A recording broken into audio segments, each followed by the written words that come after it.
Hola, Wadi, querida, ¿cómo estás? Buen día para todo el equipo, buen día para todos en casa. Gracias por esas palabras tan hermosas, son compartidas. Y también gracias a nuestros amigos de Florería Flores del Tafí, que nos han enviado estas flores maravillosas a todas las chicas. Y bueno, particularmente este ramo para mí, contentos por el regreso a la televisión, así es que muchísimas gracias.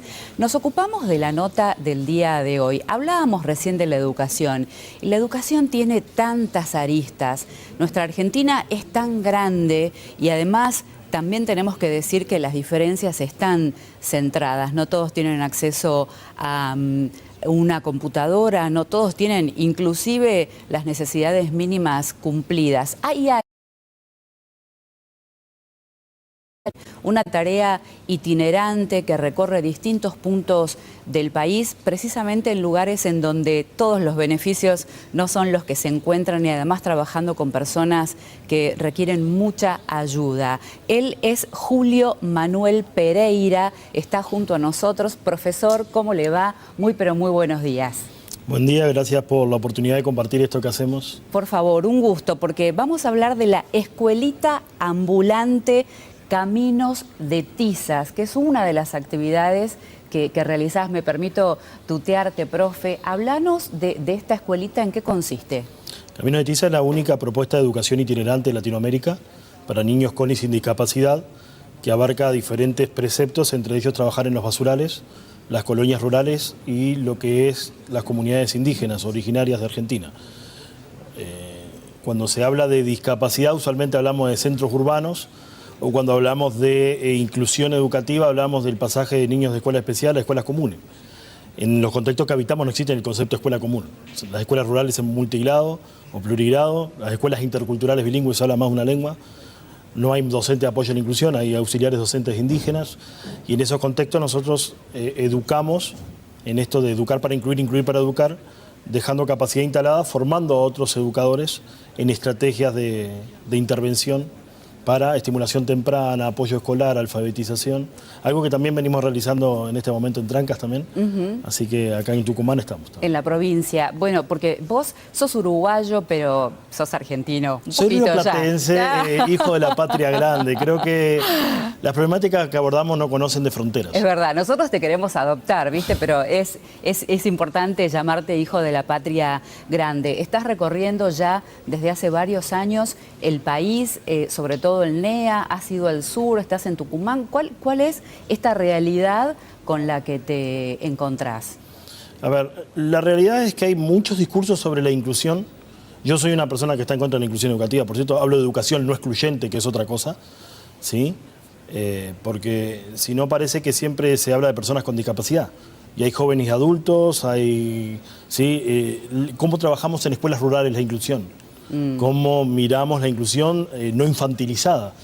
¿Sí? ¿Qué pasa con nosotros después que egresamos de secundario? Las trayectorias escolares no se terminan a los 17 años. De hecho, hoy cuando, por ejemplo, yo como autista, cuando se hablaba de autismo hoy, yo planteaba esa mirada de ojo con la infantilización. ¿Sí? O sea, crecemos. Y la inclusión laboral, educativa y tecnológica también tiene que alcanzar algunos estratos de estos procesos que no se acaban cuando terminan a los 17 años los procesos escolares. Claro. Porque Tucumán y la realidad latinoamericana implica que muchas veces para estudiar hay que migrar a las capitales. ¿Sí? Entonces, no es lo mismo terminar el secundario y querer estudiar una carrera que solo está en San Miguel, que implica mudarse de Simoca, Trancas, Monteros, ¿sí? Para una persona con discapacidad que una persona que no la tiene. Claro que sí. Entonces la inclusión educativa no es solo los procesos dentro de la escuela. De hecho, cuando termino mi discurso en las Naciones Unidas, la frase que digo es: a mí me enseñaron que era un derecho que los niños vayan a la escuela. Yo aprendí que es una obligación que la escuela vaya a los niños. Por eso la modalidad itinerante. Bueno, como ustedes habrán escuchado ya, Julio es una persona con autismo y de hecho seguramente será una de las motivaciones que tiene. También ha recibido premios a nivel internacional, muchos premios. Ha sido reconocido en Estados Unidos, en India, en Austria, en Ecuador, en Chile. Precisamente por citar solamente algunos ejemplos, tiene el Premio Mundial de los Derechos Humanos de las Naciones Unidas el año pasado, el el Premio Iberoamericano a la Excelencia Educativa, el año pasado también, el Premio Mundial de Discapacidad Zero Project 2024, por citar algunos ejemplos que para vos, Julio, seguramente significan mucho. ¿Cómo se lleva esto de tener tantos premios a nivel mundial? ¿Qué implican? ¿Qué pensás que se reconoce en esos premios de la tarea que estás realizando? A ver, la tarea que se realiza, los premios han sido reconocidos por los modelos, no por la tarea. O sea, Caminos de Tiza es el único modelo adaptable en el mundo para la discapacidad, para refugiados, desplazados, migrantes y por catástrofes. De hecho, fuimos reconocidos en Argentina por ser el único modelo que sostuvo durante la pandemia, ¿sí?, del COVID, la presencialidad terapéutico-pedagógica para niños con discapacidad en contextos de aislamiento. El modelo, nosotros no recibimos reconocimientos por altruismo, sino que los reconocimientos son por lo que planteamos. Cuando recibo el reconocimiento de las Naciones Unidas, premio que recibieron Malala, Mahatma Gandhi, Martin Luther King, Mandela, y llego a Argentina y no me recibió nadie.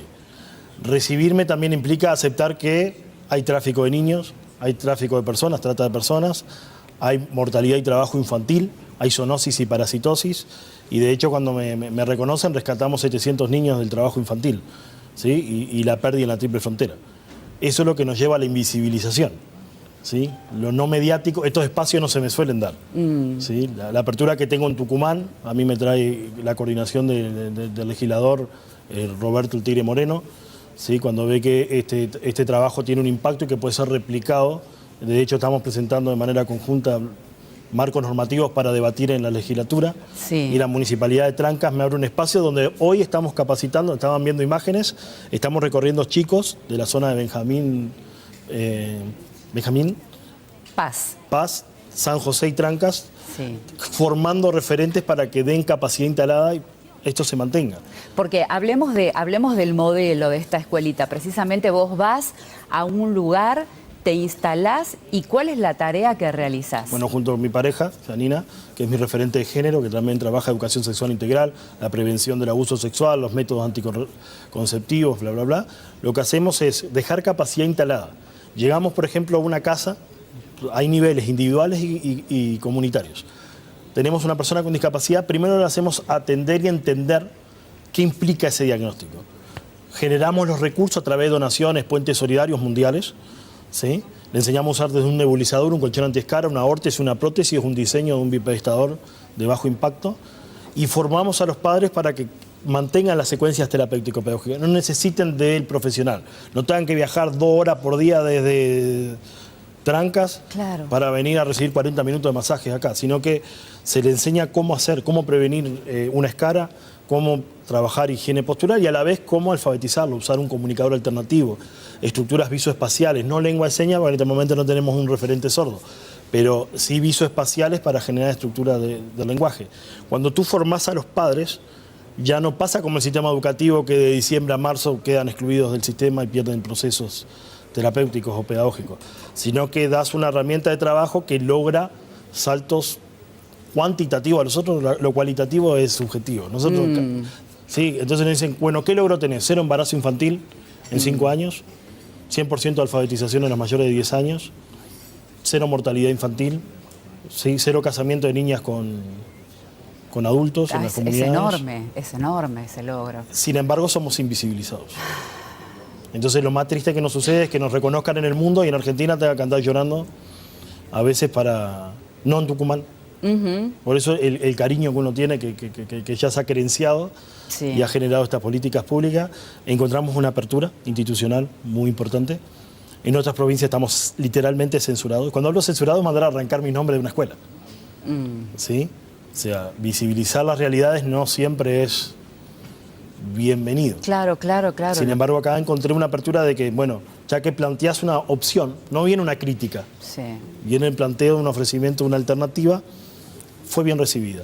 Claro. Y eso uno tiene que valorar. Es interesante porque de pronto la educación puede tener muchas variables, ¿no? No hay por qué seguir un solo lineamiento porque hay distintos sectores de la sociedad que tienen distintos requerimientos y esta es una opción válida, necesaria, imprescindible, sobre todo para las personas que tienen pocos recursos y para las personas que tienen alguna discapacidad que no son reconocidas o no son visibilizadas. En este caso me gustaría que como tu trabajo y el de tu mujer está muy centrado en las personas con discapacidad, hablemos un poco acerca de esto y de ese acercamiento hacia los padres, ¿no? Porque uno piensa en un papá, en una mamá que recibe el diagnóstico de una discapacidad de su hijo.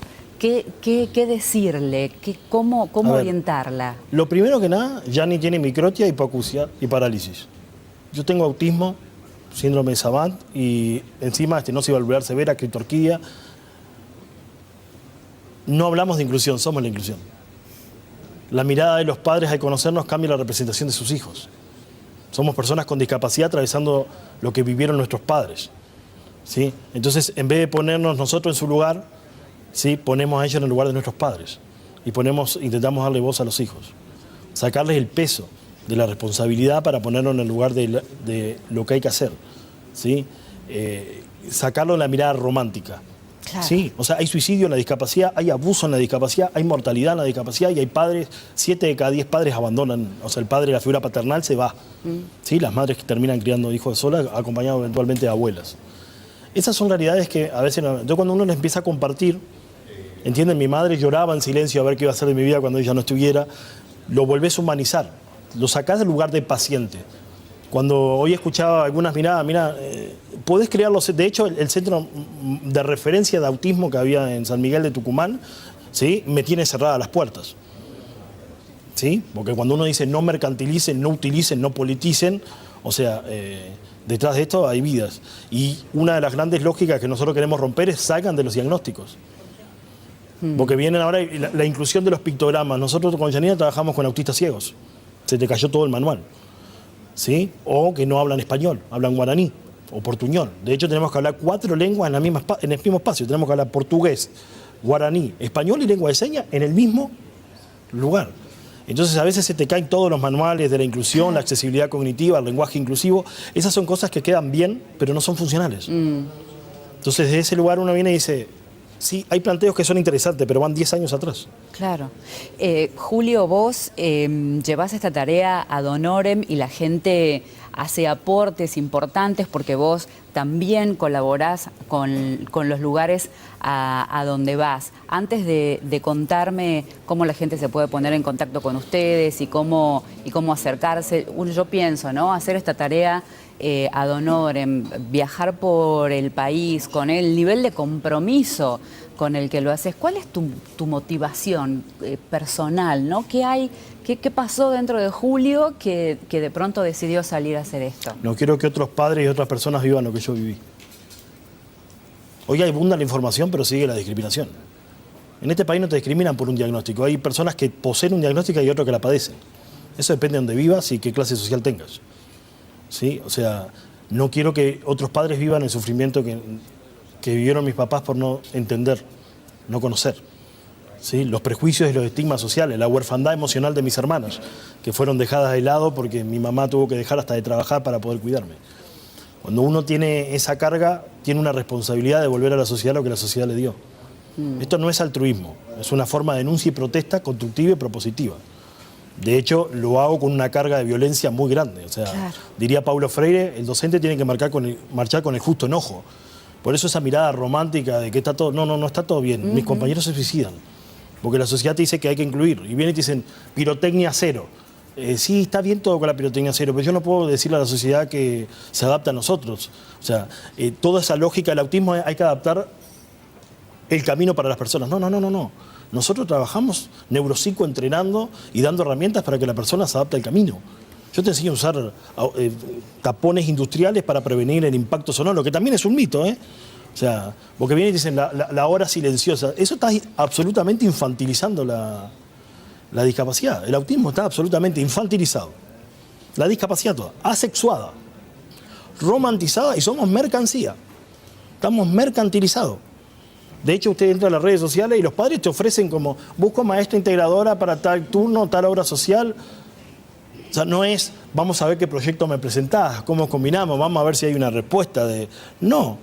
Y después tenés procesos de inclusión escolar que docentes me abandonan en la mitad de un proceso porque les sale un cargo y me destruyen un proceso de trabajo con una persona con discapacidad.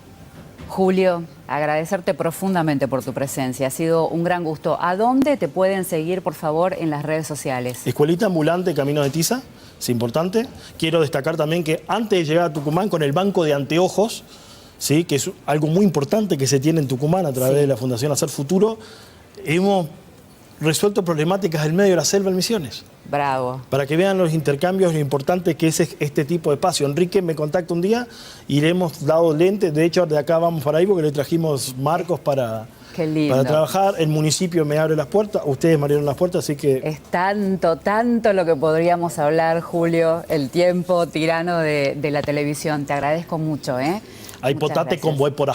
Yo quiero una educación maravillosa. Que así sea, gracias. Que Dios bendiga